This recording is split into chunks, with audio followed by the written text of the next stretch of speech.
माननीय प्रधान सचिव आरोग्य, माननीय डॉक्टर लहानेजी आणि स्क्रीनवर सर्व जे मान्यवर आहेत त्यांना सर्वांना मी नमस्कार करतो आणि आजच्या कार्यक्रमामध्ये स्वागत करतो.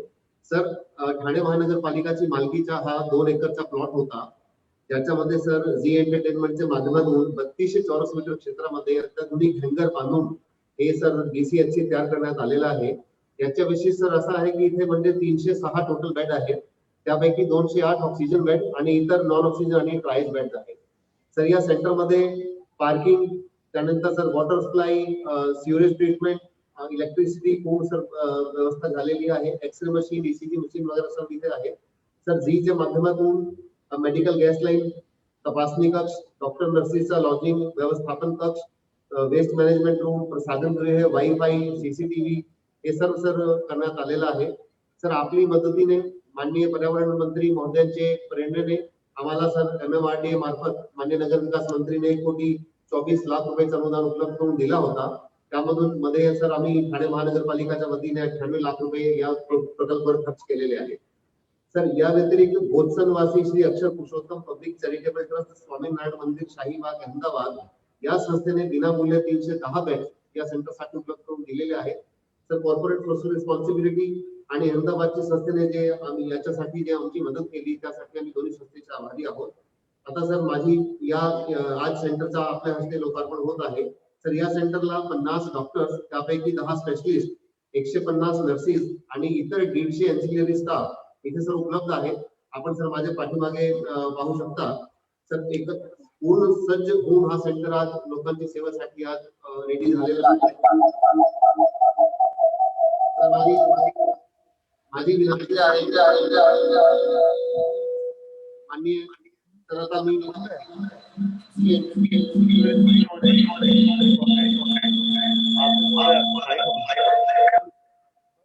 तर आता झी एंटरटेनमेंटचे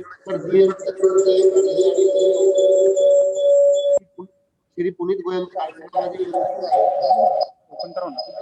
कार्यक्रमामध्ये आम्हाला मनोगत मिस्टर पुनीत गोयंका प्लीज. नमस्कार सर.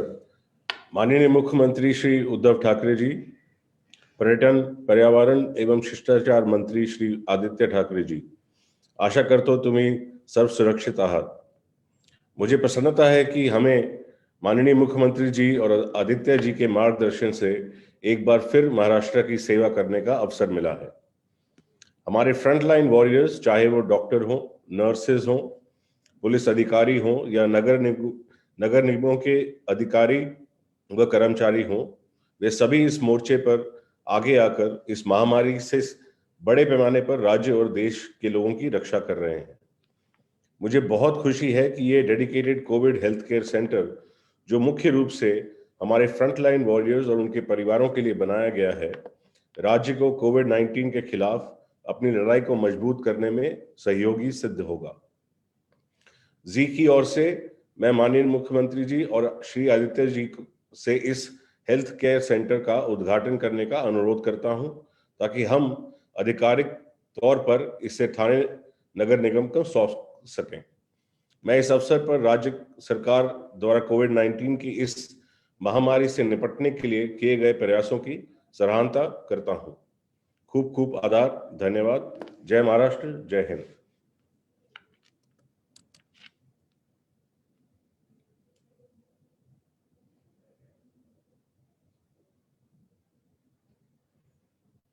विपिन जी, वापस आपके लिए.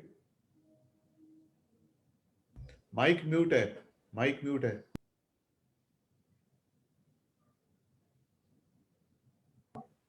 Sorry sir. Sir mister Puneet गोयंकाचे हार्दिक आभार. आणि इथे सर आवर्जून सांगावा असं वाटतो की माननीय पर्यावरण मंत्री महोदय यांनी आम्हाला झी टीव्ही मार्फत जे कॉर्पोरेट सोशल रिस्पॉन्सिबिलिटी अंतर्गत हा सेंटर बांधून दिलेला आहे, त्यामध्ये सर या सेंटर उभारण्यामध्ये त्यांच्या मोलाचा वाटा आहे. तर त्यांच्या इथे आवर्जून उल्लेख करावा असा वाटतो. आता सर माझी विनंती आहे, आपले ठाणे जिल्ह्याचे माननीय पालकमंत्री महोदय तथा नगर विकास मंत्री श्री एकनाथ शिंदेजी त्यांनी मनोगत व्यक्त करावा.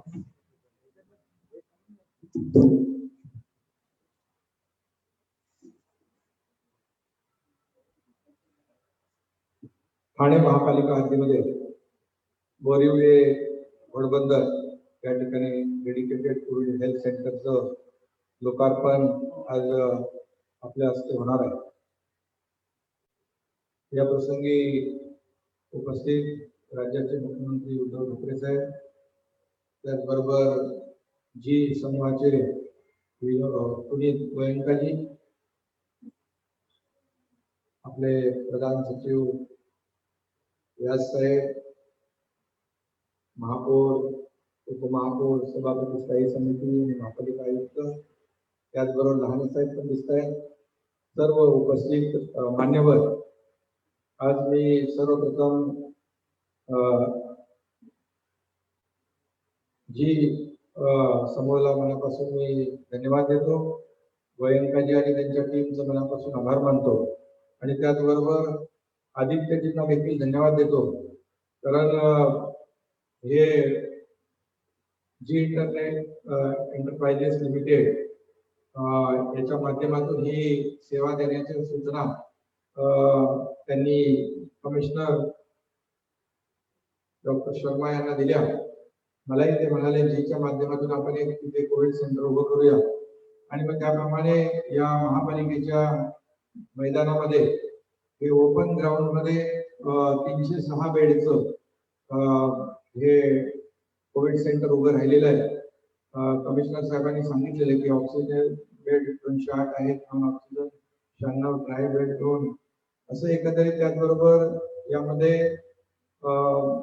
इतरही सुविधा ज्या आहेत, एक्सरे, ECG सगळं आहे आणि संपूर्ण वातानुकूलित असं हे कोविड सेंटर आहे. त्यामुळे मी जी समूहाला मनापासून धन्यवाद देतो की आपण यामध्ये मुलाचा सहभाग घेतलेला आहे. MMRDAच्या माध्यमातून देखील 1,24,00,000 रुपये आपण त्या ठिकाणी दिले. त्याचबरोबर मगाशी आयुक्तांनी उल्लेख केला आहे, अक्षर पुरुषोत्तम पब्लिक चॅरिटेबल ट्रस्ट यांनी देखील मदत केली. ज्यांनी मदत केली त्यांचं मी मनापासून आभार मानतो. परंतु खास करून जी समूह जो आहे, जी एंटरटेनमेंट एंटरप्राइजेस लिमिटेड यांनी जो पुढाकार घेतलाय तो महत्वाचा आहे आणि नेहमीच जी समूहाच्या माध्यमातून यापूर्वी देखील अनेक अशा प्रकारचे पॅन्डेमिक सिच्युएशन असेल, जेव्हा कधी आपत्ती असेल तेव्हा हा जीचे सर्व मंडळी या ठिकाणी पुढे येऊन मदत करत असतात. एक सामाजिक जाणीव घेऊन सामाजिक बांधिलकी जपण्याचा प्रयत्न जी समूह करतोय, त्यामुळे मी त्यांचं मनापासून अभिनंदन करतो. या ठिकाणी ठाण्यामध्ये आज परिस्थिती आपल्या मार्गदर्शनाखाली खूप सुधारते आहे. आम्ही म्हणजे आपले नंबर्स खूप खाली आले आणि 95% जो डिस्चार्ज रेट आहे, रिकव्हरी रेट आहे, डबलिंग रेट आहे, दिवस आहे, ते सगळं म्हणजे मला सांगण्याची आवश्यकता नाही. परंतु आपल्या ज्या काही गाईडलाईन, आपल्या सूचना आहेत राज्य सरकारच्या, तुमच्या आरोग्य विभागाच्या, त्या फॉलो करण्याचं काम आणि महापालिका नियमितपणे करते आहे आणि यापुढे देखील आपल्या सूचना ज्या आहेत या सूचना या ठिकाणी अंमलात आणल्या जातील. अनेक ठिकाणी आपण कोविड सेंटर उभे केलेले आहेत. एका तर आपण उद्घाटन केलं ग्लोबल कोविड सेंटरचं, त्यामध्ये ही सुविधा कायम लोकांना या कोविडच्या संकटानंतर देखील मिळत राहावी अशा प्रकारची मागणी देखील झालेली आहे. तर अशा प्रकारचं कोविड सेंटर आपण 1200 बेडचं उभं केलेलं आहे. त्यामुळे आरोग्यच्या माध्यमातून या कोविडच्या संकटाने आपल्याला काही दाखवून दिलेलं आहे की या सुविधा आपण कशा प्रकारे वाढवण्याची आवश्यकता आहे. मी जास्त आपला वेळ घेणार नाही, परंतु आपल्या ज्या सूचना आहेत या सूचना अंमलबजावणी यापुढे महापालिकेच्या माध्यमातून केली जाईल आणि महापालिका, महापौर, सर्व पदाधिकारी आणि आयुक्त आणि प्रशासन हे सगळी मंडळी त्या ठिकाणी एकजुटीने काम करतायत. या कोविड सेंटर मध्ये देखील सर्व डॉक्टरांची आणि स्टाफची पूर्ण टीम तैनात आहे.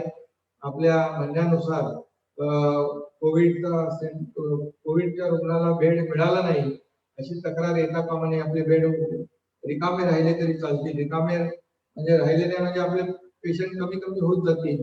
त्यामुळे आपल्याला पुढे भविष्यामध्ये कुठलाही धोका, काही लोक चर्चा करतायत की परदेशामध्ये दुसरी वेव आली, लाट आली, तिसरी आली, परंतु सुदैवाने आपण राज्य सरकारने जे घेतलेले निर्णय आहेत ते निर्णय काही वेळेस लोकांना कटू वाटले तरी सुद्धा आपण घेतलेला निर्णय जो लोकांच्या हिताचा आणि लोकांच्या जीवितासाठी, लोकांच्या आरोग्यासाठी अतिशय महत्वाचा होता, हे पर्यायाने लोकांना माहीत पडलंय. आणि आपल्या राज्याच्या निर्णयाचं आणि सूचनांचं इतर राज्यांनी देखील अनुकरण केलेलं आहे. त्यामुळे आपण फार कंट्रोलमध्ये आपलं राज्यामधल्या डेथ रेट असेल तो कमी ठेवण्यामध्ये आरोग्य विभाग आणि राज्य सरकार यशस्वी झालंय. त्याचबरोबर आपली जी काही रिकव्हरी रेट आहे, डिस्चार्ज रेट आहे, सगळ्या ज्या काही आणि आपण जे जे आपल्याला रुग्णांना पाहिजे ते आपण राज्य सरकारच्या वतीने, स्थानिक स्वराज्य संस्थांच्या वतीने आपण देण्याचा प्रयत्न केलेला आहे. त्यामुळे MMR क्षेत्रामध्ये कुठेही बेड मिळाला नाही तक्रार येऊ नये. आपण अपेक्षा करू की दुसरे लाट येऊ नये, परंतु तरी सुद्धा आपली तयारी असली पाहिजे. म्हणून हे कोविड सेंटर लोकांच्या सेवेसाठी पूर्णपणे सक्षमपणे उपलब्ध या ठिकाणी झालेला आहे. त्यामुळे मी आपल्याला देखील मनापासून धन्यवाद देतो आणि पुन्हा एकदा जी समूहाला मनापासून मी धन्यवाद देतो आणि आदित्यजींना देखील धन्यवाद देतो.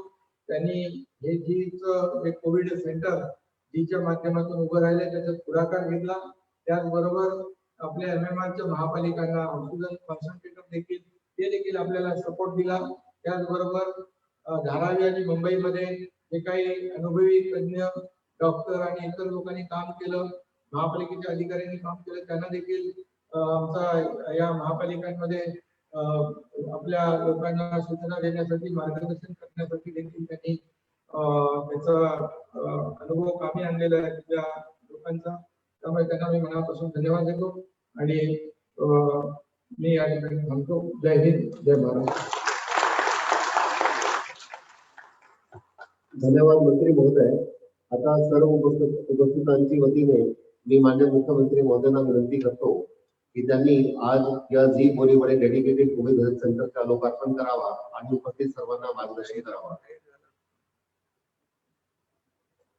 माननीय मुख्यमंत्री महोदयांनी आज ठाणे महानगरपालिकाच्या वतीने बांधण्यात आलेल्या झी बोरीवडे DCFCचा उद्घाटन केलेलं आहे आणि असा माननीय मुख्यमंत्री महोदयाच्या वतीने मी जाहीर करतो. धन्यवाद महोदय. आता माझी विनंती आहे की आपण आम्हाला मार्गदर्शनाचे थोडा आपले मनोगत व्यक्त करा. माझे सहकारी आपल्या जिल्ह्याचे पालकमंत्री एकनाथजी शिंदे. आदित्यचं नाव आपण घेतलं पण आदित्य जॉईन झाले की नाही कल्पना नाही. तो सकाळीच कामासाठी गेलेला आहे बाहेर. प्रदीपजी दिसत आहेत, महापालिका आयुक्त आहेत, सर्व प्रशासकीय अधिकारी आहेत, आरोग्य कर्मचारी आहेत, खास ठाणे महापौर पण आहेत. पण मला आपल्या बरोबरीने खास धन्यवाद द्यायचे ते गोयंकाजींचे. गोयंकाजी, थैंक यू वेरी मच, क्योंकि हमेशा कहा जाता है अरे कोई तो किसी ने तो ये करना चाहिए. अभी ये स्थिति ऐसी आ गई है, किसी ने तो कुछ करना चाहिए, लेकिन किसी ने मतलब कौन, इसका उत्तर नहीं मिलता है. तो आपने इस प्रश्न का उत्तर दे दिया है और एका सामाजिक जाणीवेने तुम्ही पुढाकार घेऊन महापालिकेच्या सोबतीने ठाणेकरांच्या आरोग्याच्या काळजीसाठी पुढाकार घेतलाय. त्याच्याबद्दल तुम्हाला मनापासून धन्यवाद देतोय. प्रदीपजी मला स्क्रीनवरती दिसत आहेत. एक गोष्ट नक्की आहे की मला आपल्या सगळ्या यंत्रणेला मनापासून धन्यवाद द्यायचे, कारण तो जो काळ होता एकनाथजी, आपण बोलताना सहज बोलता बोलता आपण बोललात की बेड मिळणार नाही, असं होणार नाही, पण ते दिवस मला आठवले आणि अंगावरती काटा आला की ठाणे आणि MMR तर सोडा, मुंबईमध्ये सुद्धा परिस्थिती अशी होती, ॲम्ब्युलन्सेस कमी होत्या, बेड्स कमी होते, काय चाललंय काय करायचं कोणालाच कळत नव्हतं, हॉस्पिटल्स कमी पडत होते आणि आपण परदेशातल्या बातम्या बघत होतो. कोणी कोणी काय काय केलेलं आहे, जर्मनीने काय केलंय, फ्रान्सने काय केलंय, यांनी काय केलं, त्यांनी काय केलं, चीनने काय केलं. चीनमध्ये 15 दिवसामध्ये त्यांनी युद्ध पातळीवरती फील्ड हॉस्पिटल उभं केलं. आता चीन उभं करू शकतं तर आपण का नाही करू शकत? आपण पण केलं आणि त्यातही तुमचा मोलाचा वाटा होता. आपण BKC मध्ये हे मोठं हॉस्पिटल जे आहे पहिलं, देशातलं पहिलं असावं, बरोबर ना प्रदीपजी? पहिलं हॉस्पिटल उभं केलं आणि त्याच्यानंतर एक आपल्याला दिशा मिळाली, आपण टास्क फोर्स निर्माण केला, एक दिशा मिळाली, गाईडलाईन मिळाली. व्हेंटिलेटर पहिले तर पीपी किट नव्हते, N95 मास्क नव्हते, औषधांचा काही अजूनही तसा पत्ता नाहीये. पण आता साधारणतः आपल्याला एक थोडीशी एक गाईडलाईन मिळालेली आहे आणि आपण जी मेहनत करत आहात त्याचबरोबरीने जनतेने पण आपल्याला फार मोलाची साथ दिलेली आहे. एक टप्पा पार पडलेला आहे असं मला वाटतं. दुसरा टप्पा येऊ नये, म्हणजे दुसरी लाट येऊ नये अशी अपेक्षा आहे. याचं कारण तसं म्हटलं तर आकडेवारीत पाहिलं तर पहिली लाट अजून पूर्ण ओसरलेली नाहीये. वर-खाली थोडंसं चालू आहे, त्यात जरा थोडं खाली आलेलं आहे. दुसरी लाट केव्हा येते? जेव्हा साधारणतः रुग्णसंख्या शून्याच्या आसपास येते आणि त्याच्यानंतर जर का ती वर चढली तर आपण दुसरी लाट मानतो.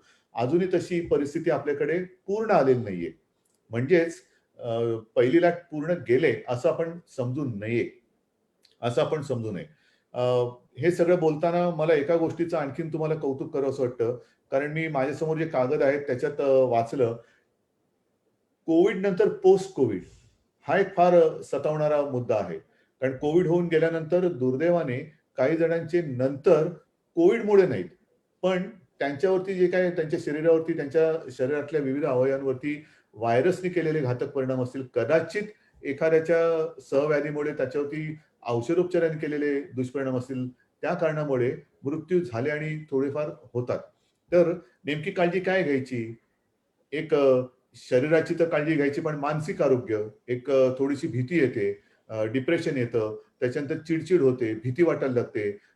त्याच्यासाठी सुद्धा तुम्ही फार चांगल्या गोष्टी केलेल्या आहेत. मानसोपचार तज्ञ त्याच्यात ठेवलेला आहे, फिजिओथेरपिस्ट आहे. कारण जसं बायपास ऑपरेशन नंतर फिजिओथेरपी लागते, तशीच हा सुद्धा एक लंग्सचा विकार असल्यामुळे, लंग्सचा आजार असल्यामुळे ह्यातनं बरं झाल्यानंतर सुद्धा साधारणतः त्याच टाईपची फिजिओथेरपी करावी लागते. लहाने साहेब, सॉरी तुमचं नाव घेतलं नाही, पण मगाशी उल्लेख झाला, माझ्या स्क्रीनवर दिसत नाही. पण मी जे बोलतोय थोडंफार माझं ज्ञान नाहीये. तुम्ही आहात, प्रदीप जे आहेत, इतर टास्क फोर्सचे डॉक्टर आहेत. त्यांच्याशी बोलून मी जे काय बोलायचं असतं, लोकांना सांगायचं असतं ते सांगत असतो. एकूण काय, की मला एका गोष्टीचा मी आनंद असा मानणारा हा विषय नसला तरी समाधान आहे, की जरी आपण थोडेसे आता रिलॅक्स झालेलो असलो, तरी तुम्ही तुमची जिद्द सोडलेली नाहीये. नाहीतर आता कोणी म्हणेल, की कशाला पाहिजे आता नवीन हॉस्पिटल? आहेत तीच रिकामी पडलेत, बेड्स रिकामे पडलेत. काय करायचं? बंद करून टाका. त्या दिशेने न जाता तुम्ही उलटं आणखीन ह्या सुविधा वाढवताय. म्हणजे आपण पूर्ण सज्जता ही आपली कुठेही कमी पडू देत नाही आहोत. सुरुवातीला जे झालं म्हणून मी म्हटलं ना, की अंगावरती काटा उभा राहतो. कारण आपल्याकडे तयारी नव्हती. आता आपण पहिल्यापेक्षा नक्कीच तयार आहोत. पहिल्यापेक्षा नक्कीच तयार आहोत. अजूनही औषध नाहीये. लस, विविध प्रकारच्या बातम्या तरी म्हणजे असं थोडंसं पुढे पाठी चाललेलं आहे. येते, नाही येत. मध्येच बातमी येते, की त्यांचं प्रयोगाला स्थगिती मिळाली. मी म्हणतात नाही तसं नाहीये. प्रयोग सुरू आहे. डिसेंबरमध्ये येणार, जानेवारीमध्ये येणार. ती येईल तेव्हा येईल. आल्यानंतर सुद्धा तो कार्यक्रम फार मोठा असणार आहे. त्याच्यात मी आता जात नाही, तर त्याच्यावरती मोठं माझं भाषण होईल. मला काय सांगायचंय, खास करून आपले महापालिका आयुक्त आहेत, इतर सगळे अधिकारी आहेत. आपण जशी काळजी ही घेत आहात, की अजूनही साथ गेली नसल्यामुळे आरोग्य सुविधा निर्माण करतायत. आता काळ असा आलेला आहे. आजही मी खोलीत बसलोय, तुम्ही आतमध्ये बसलेले आहेत, ठाण्यामध्ये सुद्धा आणि मुंबईत सुद्धा. पहाटे, मध्यरात्री पाऊस झालाय. आता सुद्धा पाहिलं तर बाहेर थेंब पाऊस पडतोय. थंडी सुरू झालेली आहे. आपण साधारणतः एक लक्षात आपल्या आलं असेल, की उन्हाळा सुरू होताना, सीझन बदलताना साथीचे रोग येतात. उन्हाळा सुरू होताना कधी-कधी त्याही वेळेला सर्दी खोकला होतो, डोळ्याची साथ येते, घशाचे विकार होतात, थ्रोट इन्फेक्शन होतं. मग उन्हाळा संपून पावसाळा सुरू होतो, फ्लूची साथ येते, सर्दी, पडसं त्याची येते. त्याच्यानंतर पाऊस संपून मध्ये थोडासा उन्हाळा येतो, त्याच्यात थोड्या साथी येतात. मग तो झाल्यानंतर थंडी येते. थंडी आल्यानंतर ठिकठिकाणी शेकोट्या पिकतात, स्वेटर बाहेर पडतात, मफलर, कानटोप्या सगळ्या बाहेर पडतात. पण सर्दी, खोकला हा येऊ शकतो, येतो. आपल्या लक्षात एक गोष्ट आली असेल, की ह्या कोविड व्यतिरिक्त तशा साथी आपल्याकडे या वेळेला आल्या नाहीत. बरोबर प्रदीपजी? का नाही आल्या? कारण आपण दक्षता घेतली. आपण दक्षता घेतली. मास्क घातले. एक तर त्यावेळेला लॉकडाऊन होता, म्हणजे गर्दी टळली. एकमेकांशी संपर्क टळला. त्या संपर्कामुळे संसर्ग टळला किंवा टाळला. मग तो उन्हाळा आपण व्यवस्थित पार पाडला. ज्याची धास्ती आपल्याला सगळ्यात मोठी होती, तो पावसाळा आपण पार पडला. आता थंडी आलेली आहे आणि आता आपल्याला खूप सावध राहण्याची गरज आहे. ह्याचं कारण आता आपण एकदम मी म्हटलं तसं रिलॅक्स झालेलो आहोत. गर्दी ही वाढलेली आहे. गर्दी ही वाढणार कारण जनजीवन पूर्वपदावरती आल्यानंतर पर्याय नाहीये, आपल्याकडे तेवढी जागा उपलब्ध नसते, मग बस असेल, टॅक्सी असेल, रिक्षा असेल, ट्रेन असतील, ह्या सगळ्या पब्लिक ट्रान्सपोर्ट सुरू झाल्यानंतर गर्दी ही झाली, गर्दी होणार, प्लॅटफॉर्मवरती गर्दी, बस स्टॉपवरती गर्दी, सगळीकडे गर्दी, बाजारात गर्दी. आणि आता जर का आपण मास्क वगैरे घातले नाहीत, अंतर पाळलं नाही, तर आपण विनासायास ह्या साथीच्या इतर रोगांच्या माध्यमातून कोविडला आमंत्रण देऊ. आणि त्याच्यासाठी मला असं वाटतं आपल्याला पुन्हा जनजागृतीची मोहीम फार मोठ्या प्रमाणावरती, व्यापक प्रमाणावरती करण्याची आवश्यकता आहे. ज्याप्रमाणे आज आपण ही सुविधा निर्माण केलेली, माझी तर प्रार्थना आहेच कि ही केलेली सुविधा, गोयंका जी सॉरी मैं अलग तरीके से कहना चाहता हूँ, आपने तो साथ दी है, लेकिन मैं तो यही मेरी प्रार्थना है कि इसका उपयोग ना हो तो अच्छा है। ये नया का नया जैसे कि जैसे खाली पड़ा रहे, अच्छा है, इसके इस्तेमाल करने की जरूरत ना पडे, बस यही हमारी प्रार्थना आहे. ह्या सुविधा अशाच विना वापराच्या पडून राहो, ही माझी प्रार्थना आहेच. पण त्या तशा जर ठेवायच्या असतील तर थोडं आपल्याला महापालिका आणि इतरांना सुद्धा किंचित कडकपणाने आता ह्या काही गोष्टी आहेत त्या अंमलात आणण्याची गरज आहे. अनावश्यक ठिकाणी विशेषतः माझ्याकडे 2-3 दिवसापूर्वी महापालिका आयुक्त मुंबई आले होते. त्यांना चिंता आहे, सगळे सण पार पडले, आता न्यू इयर, सगळेजण आता गेला, कोविड गेला, आता हॅपी न्यू इयर, सगळेजण त्या सगळ्या थोड्या आहे आयुष्यात रंगत पाहिजे, जल्लोष पाहिजे, आनंद पाहिजे, उत्साह पाहिजे. पण हे वर्ष दुर्दैवाने तसं नाहीये. हे उत्सवाचं वर्ष नव्हतं, त्याला अजून थोडे दिवस बाकी आहेत. आणि आता एवढं सगळं गेल्यानंतर, म्हणजे हत्ती गेल्यानंतर शेपूट राहिलेलं आहे. त्या पार्ट्या, ते सगळं, ती सगळी गर्दी, ह्या गोष्टी आता आपल्याला टाळायलाच पाहिजेत. म्हणून मला मुंबई महापालिका आयुक्त सांगत होते की जसं काही राज्यांमध्ये नाईट कर्फ्यू सुरू केलेला आहे तसं आपण करावा. मी त्यांना सांगितलेलं की तसं एकदम करू नका, परंतु अनावश्यक म्हणजे कामाच्या ठिकाणी आपण सूचना दिलेल्या आहेत, प्रत्येक ठिकाणी आपण नियमावली केलेली आहे. रेस्टॉरंट सुरू केलेले आहेत, इतर पार्टी हॉल सुरू केलेले आहेत, लग्नाचे समारंभ सुरू झालेत, पण त्याच्यात सुद्धा आपण नियमावली दिलेली आहे. त्याच्यात आपण जरा लक्ष दिलं पाहिजे. कुठे आपण ही रेस्टॉरंट असतील, बार्स असतील, इतर गोष्टी असतील, नियम तोडून गर्दी होते का, तर त्यांच्यावरती कारवाई झाली पाहिजे, त्यांच्यावरती कारवाई झाली पाहिजे. ही जर का कारवाई आपण करायला लागलो तर थोडासा एक नाही म्हटलं तरी या गोष्टीला आळा बसेल. आपल्याला काय आनंद नाहीये, लोकांच्या आनंदावरती विरजण पाडणं, याच्यात आपल्याला आनंद नाहीये, पण त्यांना निरोगी आणि चांगलं आरोग्य मिळावं, आयुष्य मिळावं म्हणून थोडीशी, जसं मास्क लावणं ही आता आली ना, आपल्यावर बंधन आलेलंच आहे. मास्क लावायला काही कोणाला आवडत नाहीये, घुसमटल्यासारखं होतं, नाकावरती भार येतो, पण करणार काय. म्हणजे आपण म्हणतो ना, नाईलाज को क्या इलाज, म्हणून तो इलाज नाही म्हणतो, नाईलाज म्हणतात. तर हा नाईलाज आहे. आणि त्या नाईलाजासाठी थोडं एक थोडे दिवस अजून बाकी जर का आपण काढले तर मला खात्री आहे आपण पहिली लाट जी अजून थोडीशी शिल्लक राहिलेली ती तर घालूच, आणि काळजीपूर्वक राहिलो, जगलो तर दुसरी लाट आपल्याकडे येणारच नाही. ती येऊ द्यायची की नाही ही केवळ डॉक्टर, रेमडेसिवीर, टॉसिलिझुमॅब, व्हेंटिलेटर, N95, पीपी किट ह्याच्यावरती नाही अवलंबून, ती आपल्या प्रत्येकावरती आहे. आणि त्याच्यासाठी आपण जे म्हटलं ना, माझे कुटुंब माझी जबाबदारी, प्रत्येकाला हेच सांगायला पाहिजे की आता जर तुम्ही फिरायला लागलात, तुम्ही संसर्ग घेऊन घरात गेलात तर घरचे कुटुंबियांना धोका होऊ शकतो. आणि त्याच्यासाठी ही साथ जोपर्यंत पूर्ण जात नाही तोपर्यंत आपल्या आणि आपल्यासाठीच शासन ज्या काही सूचना देत आहे त्या कृपया काटेकोरपणाने पाळा. मी अगदी सुरुवातीच्या काळात म्हटलं होतं की तुम्ही खबरदारी घ्या, आम्ही जबाबदारी घेतो. ही जबाबदारी आजच्या तुमच्या या केंद्रातून सुद्धा दिसते. आम्ही जबाबदारी घेतलेली आहे, सुविधा निर्माण केलेल्या आहेत, सुविधा वाढवलेल्या आहेत, जबाबदारी घेतो. पण ह्या केंद्रापर्यंत यायला लागू नये, वेळ येऊ नये, ही खबरदारी जर का जनतेने घेतली तर मला असं वाटतं आपण लवकरात लवकर या संकटातून बाहेर पडू. आणि नवीन वर्षाचं स्वागत जर आपण कोरोना शून्यावरती आणला तर ते एक आगळं वेगळं असं स्वागत होईल की या पुढचं आपण म्हणतो ना हॅपी न्यू इयर, तर ते नवीन वर्ष आनंदाचं, सुखासमाधानाचं त्याच वेळेला आपल्याला आपण बोलू शकतो की जेव्हा आपण ही खबरदारी घेऊ, सगळे निरोगी राहू. आणि त्या निरोगीपणासाठी आपण जी मेहनत करत आहात त्या मेहनतीबद्दल आपल्याला मी धन्यवाद देतोच आहे. आणि सर्व नागरिक माता भगिनी यांना सुद्धा शुभेच्छा देतो. गोयंकाजी परत एकदा आपल्याला धन्यवाद देतो. ज्यांचे हातभार ह्या कार्याला लाभलेले आहेत, ज्यांची मेहनत ह्या कार्यात झालेली आहे, त्या सगळ्यांना मनापासून धन्यवाद देतो. जय हिंद, जय महाराष्ट्र. धन्यवाद सर. तर आज आपण या DCHCचं उद्घाटन केलेलं आहे, लोकार्पण केलेलं आहे, त्यासाठी आम्ही सर्व आपले आभारी आहोत. आता आपली परवानगीने एक शिष्टाचार म्हणून एक फॉर्मल आभार प्रदर्शन मी करतोय. सर, आज आपण वेळेतून वेळ काढून आमच्यासाठी या कार्यक्रमासाठी या DCHCच्या उद्घाटनासाठी उपस्थित राहिले आणि आपण आम्हाला मोलाचं मार्गदर्शन केला, यासाठी आम्ही सर्व आपले हार्दिक आभारी आहोत. तर मी ठाणे महानगरपालिकेच्या वतीने ग्वाही देऊ इच्छितो की आपण जसा प्रकारची संकल्पना कोविडच्या लढ्यामध्ये केली आणि आमच्या समोर जे ठेवली त्याला आम्ही अक्षरशः लेटर अँड स्पिरिट पाळणार आहोत आणि जेणेकरून कोविडच्या लढ्यामध्ये 2-2 हात करताना कुठलाही शिथिलपणा ठाणे महानगरपालिकेच्या वतीने आम्ही येऊ देणार नाही. तर त्याचबरोबर ज्यांची प्रेरणेने आजचा हा DCHC उभा राहिलेला आहे, माननीय पर्यावरण मंत्री महोदय ते आज सर आपल्या याच्या BC मध्ये कनेक्ट झालेले नाहीये, तर त्यांचे हार्दिक आभार मी इथे व्यक्त करतो. माननीय पालकमंत्री महोदय यांच्या असं नेहमीच आम्हाला मार्गदर्शन असतो आणि प्रत्येक बाबीमध्ये त्यांच्या शेवटपर्यंतचा फॉलोअप असतो. त्यांचा सर मी हार्दिक आभार व्यक्त करतो.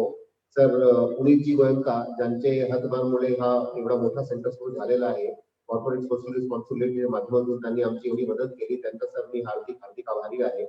तर आज इथे माननीय महापौर, माननीय उपमहापौर, माननीय स्थायी समिती चेअरमॅन ठाणे महानगरपालिका हे उपस्थित होते. या सर्व पदाधिकाऱ्यांचे सन्मान्यांचे मी हार्दिक आभार व्यक्त करतो.